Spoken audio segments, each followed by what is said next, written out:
Hello again, everybody. Just thought I'd give you a video of how to complete the homework for tonight, so you can pause and play as you go through and work on this, so you can kind of check your answers as you go. In any event, the first two questions you're asked for the lateral area.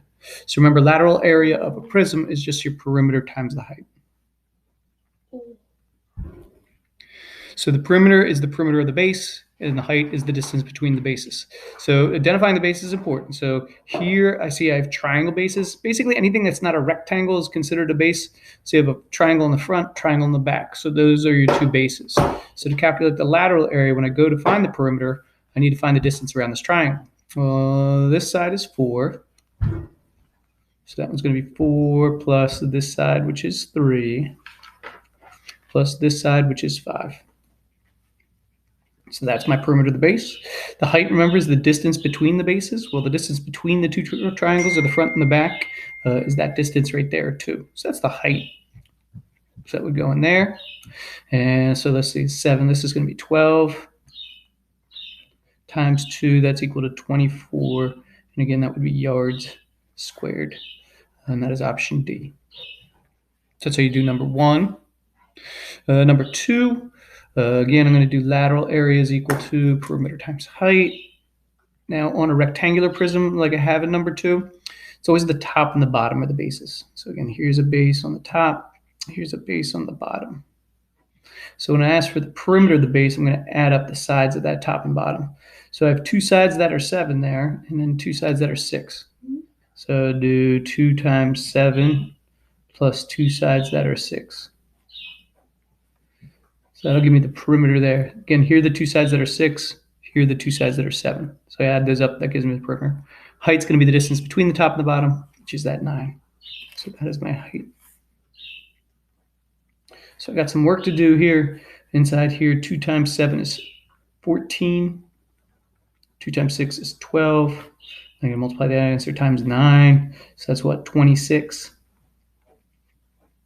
And then I do 26 times 9 on my calculator, and that works out to be 234. So it's 234 square miles, which is option C right here. So that's how you do number 2. Number 3 looks pretty hard. I got well, here I'm asked to find the total surface area now. So now instead of just doing pH, I'm doing pH plus the top and the bottom, which are 2 big B. So you keep that in mind. So the bases here, the non-rectangles, are these regular pentagons. So you have one on the top, one on the bottom. So that's my base. So let's see, surface area is equal to perimeter times height plus 2 big B. Well, the perimeter is going to be the distance around the outside of the base, which is a pentagon. And there are 5 sides that are 9. So it would be 5 times 9. That's my perimeter. Then the height's the distance between the pentagons, which is over here at 6. So that's my height. Then I got to add on to that 2 big B. Well, big B in this case is a regular pentagon. So you remember from our previous unit, to find the area of a regular polygon, you have to use 1/2 AP, AP, where A is the apothem and P is the perimeter. Well, the apothem, remember, starts at the center, is perpendicular to a side. So this is my apothem measurement right there, that regular polygon. Perimeter is still going to be 9 times 5. So when I do this, it's going to be 1/2 the apothem, which is that 6.2, and then the perimeter, which we said are 5 sides of 9. So that's a lot of work to do in here. So let's see, 9 times 5 is 45, so this is 45 times 6, and that's 270. Then I got to add on to that all of this mess. So I'm going to multiply all this basically on my calculator. The 2 is going to take care of the 1/2, so I don't have to worry about that. I have to do what, 6.2 times 45? 6.2 times 45, that's 279. You could just chuck that whole thing into your calculator, but I like to break it down into pieces. And that's because it's less button pushing, basically. And I'm going to add those 2 together, and I get 549 square feet. And that's option D. So that's how you do number 3. Number 4, again, I'm looking for the total surface area on this one. So I would do, surface area formula, perimeter times height plus 2 big B. So in this one, the perimeter is now this trapezoid. So the perimeter of that, let's see, I have a side that's 4, two sides that are 4, and this side's 8, and then this side's 4. So it goes what? 4 plus 8 plus 4 plus 4. That's the perimeter of that trapezoid. Height's the distance between the trapezoid, which is 8.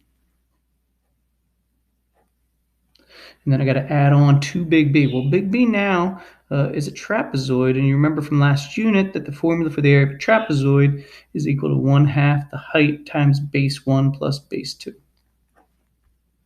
So that's the 2 is going to be here as part of the formula. So now I'm going to do 1/2 the height. Well, the height has got to be perpendicular, so that means this is the height of the trapezoid, not to be confused with the height of the prism. And now base 1 and base 2, they're the parallel sides, and that's these two sides right here. So that's 8 and 4. All right, so got a lot of simplifying to do here. So this is going to be 20, and that's going to be 8. And all this mess would be basically come down to what? 3.5 times 12? And that's 42. So that's what, 160 plus 42? So I think that's what, 202 square feet. And that's option C. So that's how you do number 4. Moving on to number 5, they want both the lateral area, which is what? Perimeter times height, and the total surface area, which is perimeter times height plus 2 big B. So they've got to figure out both of those. So you see down here, there's 2 answers. The lateral area is the first one, surface area is the second one.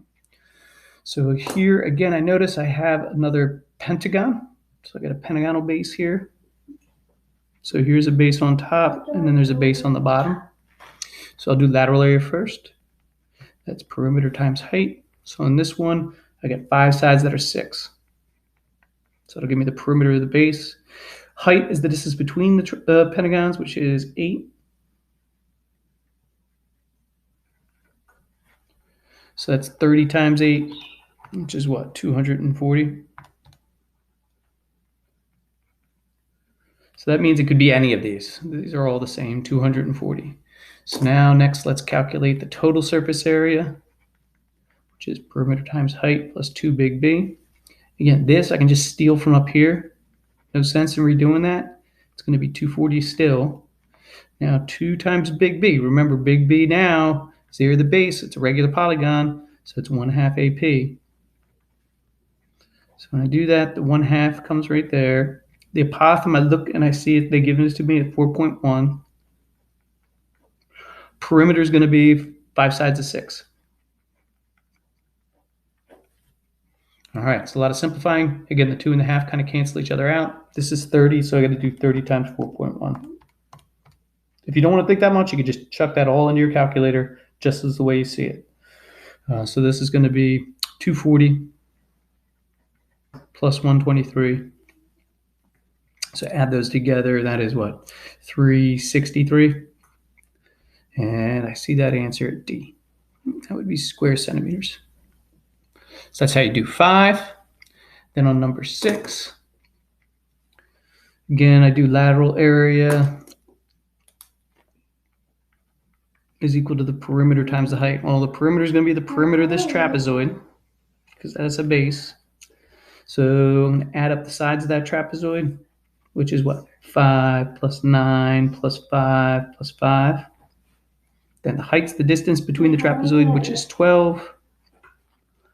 So if I calculate that, that'll give me my, so it's at 15 plus 9 times 12, and that is 288. And that's inches squared. So it can't be B. So it's either A, C, or D. I see that. So now I'm going to do my calculation for the total surface area, which is perimeter times height plus 2 big B. Again, I just found that, so I can just throw it in down here. No sense in redoing it. 2 now, big B is a trapezoid, so again, I'm going to use area is equal to 1/2 the height times base 1 plus base 2. So I'm going to do 2, the 1/2 goes in like that. The height on it is this 4.6. And then the base 1 and base 2 are the parallel sides, which are 9 and 5. All right, so I go to town, simplifying that. Again, the 2 and the 1/2 kind of cancel each other out. So I got to do, what, 14 times 4.6? And that is 64.4.